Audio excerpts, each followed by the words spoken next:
to my channel. I am filming at my front door again because as far as I can figure out, this is the best lighting I can get. So welcome to my front porch. So today I would love to talk about one of my favorite times of year, which is fall, because you have pumpkins and pumpkin spice and apples and apple picking and hay rides and Halloween and a Renaissance festival. I was just there for like the third time over the weekend, and they braided my hair, which is amazing. So it's my favorite time of year. It's supposed to get cooler. It has not yet because we live in Maryland and probably climate change. So it's still pretty warm, but I am anticipating those nice brisk autumn mornings where the leaves are changing colors and you can just smell it in the air and things are wonderful. So I'm really excited that it's October, it's fall, it's like official. It makes me so happy, obviously. But what I wanted to talk about is having a low impact Halloween, because Halloween, like many other holidays, can have a large impact depending on how you do it. If you have a big party and you have red Solo cups everywhere and all of these decorations that are just gonna last one season, it's a big impact. You're putting a lot of stuff in the landfill after one night, and that just doesn't make sense to me. So I just wanted to talk about different ways that you can have a lower impact with your Halloween. Either if you are just hanging out at home and you want to decorate, or if you're having a big party. First tip is to use what is local. So around this time of year, a lot of our farmers markets are selling pumpkins and squashes and gourds and Indian corn and all these beautiful produce. So rather than getting like a bunch of plastic things to decorate with, maybe get some of those and get them close to when you are having your party or function or whatever, because a lot of these things like the pumpkins you can hook up. So use it for decorating for a little bit and then use it again to make soup or pie or salads or all kinds of wonderful things. So go with things like that. Tip number 2 is streamers instead of balloons. If you checked out my blog recently, I put up a post about the environmental impact of balloons, and I do not go for balloons anymore. I used to love them, but they have too much of an impact, especially when people let them go. So try to think of things besides balloons. Streamers are a great option because they biodegrade like immediately. So go for black and orange streamers instead of black and orange balloons, and it's still pretty. General things like that, things that are biodegradable rather than the one-time use plastics or latex. Even though it does biodegrade, it takes a while, it's still treated with chemicals. It's just, I would avoid it. Tip number 3, if you're gonna buy decorations, think about what you will be wanting to hold on to. So if you are looking at something and you're like, oh, that looks kind of fun, but I don't know about it, or I don't know how long I'm gonna hold on to it, just don't get it. Instead, buy yourself a really cool like cat skeleton or something that you are going to find cool and amazing for years to come. For things like decorating for Halloween, sometimes it's really hard to find things that are not plastic but still bring you joy. And if you want to buy those things, okay, but think about, is this something that I could use again and again and again? Tip number 4. So I notice a lot of people will decorate with really funky candles and things like that, and kind of give things a nice atmosphere at this time of year, make things spooky. That's all cool and dandy. Try to pick candles that use natural fragrances. Again, on my blog you can find another article about the damage that synthetic fragrances do to the air. and they should just be avoided. So you can use candles, and that's cool, but check what is going into them. Is it a natural fragrance, or is it some sort of chemical that they're hiding? Tip number 5, if you're having a big party and you want to reduce the waste of your party, something I've done in the past that I've found to be a huge success is to ask people to bring plates with them. Ask them to bring plates and silverware.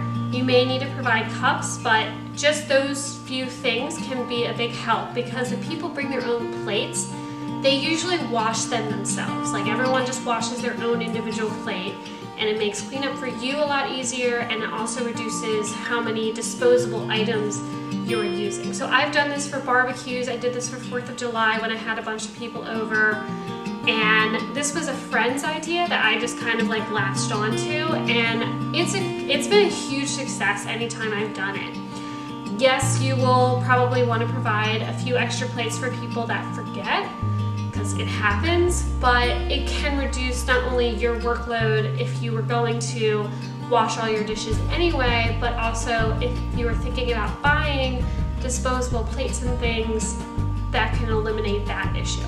Tip number 6 is that if you are decorating, check out Goodwill first. So a lot of people, they buy stuff for Halloween or for Christmas or for any sort of holiday, and they find it really cool for one season, and then they're like, actually, I don't have room in my life to hold on to this for, the other 364 days of the year, and they give it to Goodwill. So check there first. Maybe it doesn't have to be your only stop. I usually check other places if I can't find what I want at a thrift store. I'm not perfect. I will sometimes buy things that are not secondhand.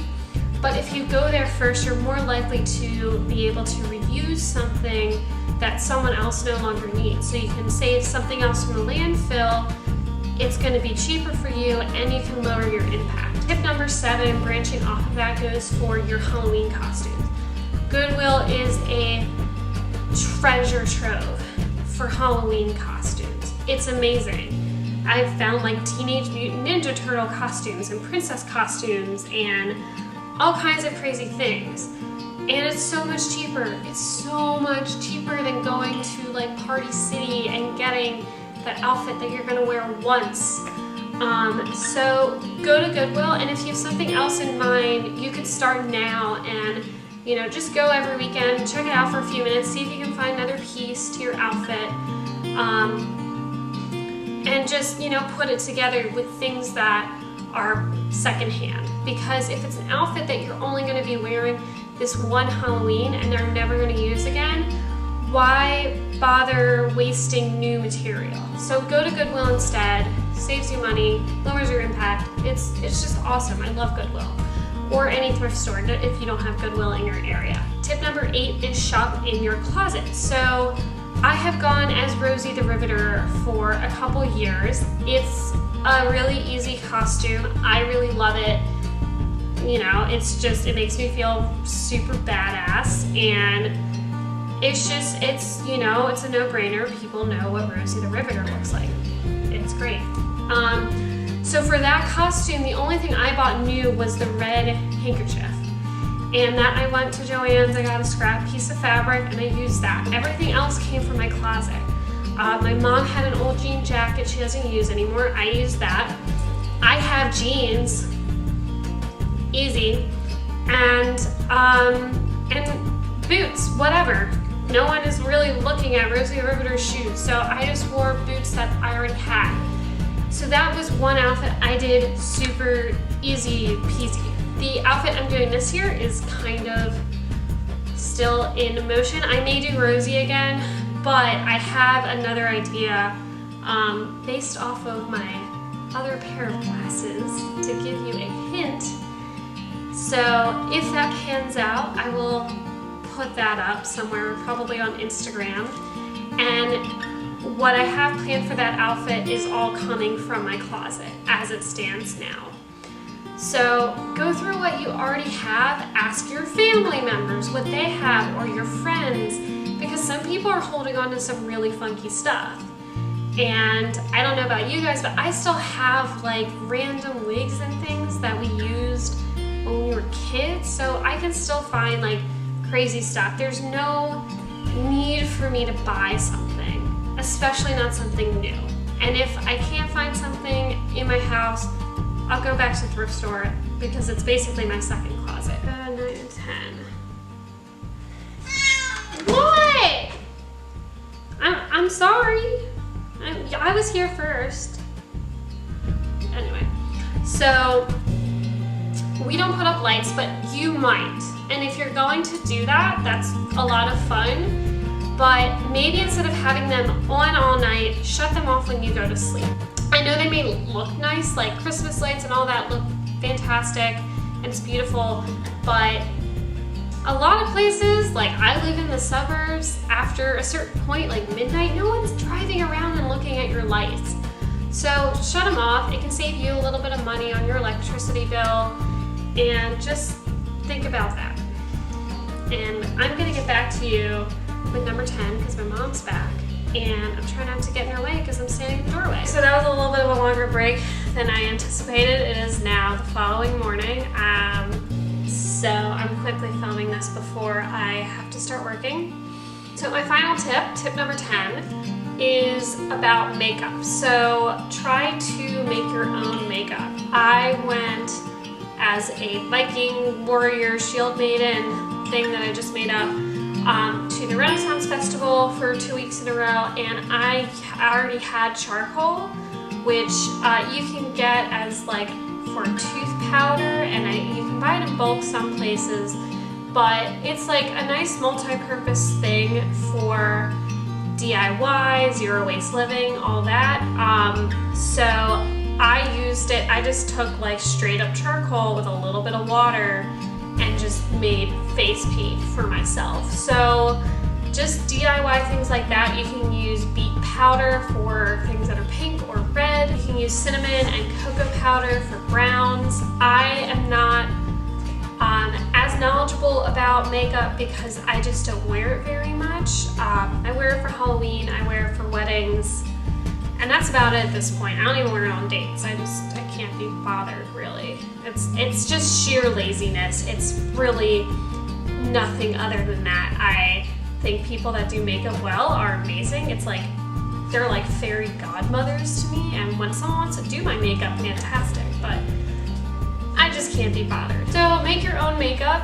It can have a lower impact than putting a bunch of chemicals on your face and buying things that come in a bunch of plastic. So I would check out, if you're interested in making makeup, even for just regular day-to-day, I would check out Gitamari. I am hoping I'm pronouncing that right. But she has a lot of DIY makeup videos for lipstick and eyeshadow. I followed a couple of her recipes, and I just wasn't wearing makeup, so. But anyway, you may find it useful. So those are my 10 tips. And I actually have a bonus tip, which is just kind of being a decent person. Think about what you're actually wearing for Halloween. Is that costume making fun of someone's culture? Is it appropriating someone's culture? Like, just put like 2 seconds of thought into what you're wearing and how it affects the people around you, because Halloween's a lot of fun and it's a fun night, but our fun should not be derived from making fun of or debasing other human beings. So that's tip number 11. Nothing to do with zero waste, but just I feel like it has to be said every year. So I hope you guys enjoyed this video. If you have any thoughts on things from this video that you would like to use, if you have any questions, or if you have your own ideas for how to have a more sustainable Halloween, please leave a comment below. Go check out my blog and my Insta, and please like, subscribe, notification button, all that good stuff. So until next time, keep fighting the good fight. This is what I have to work around when I try to film right at the front door.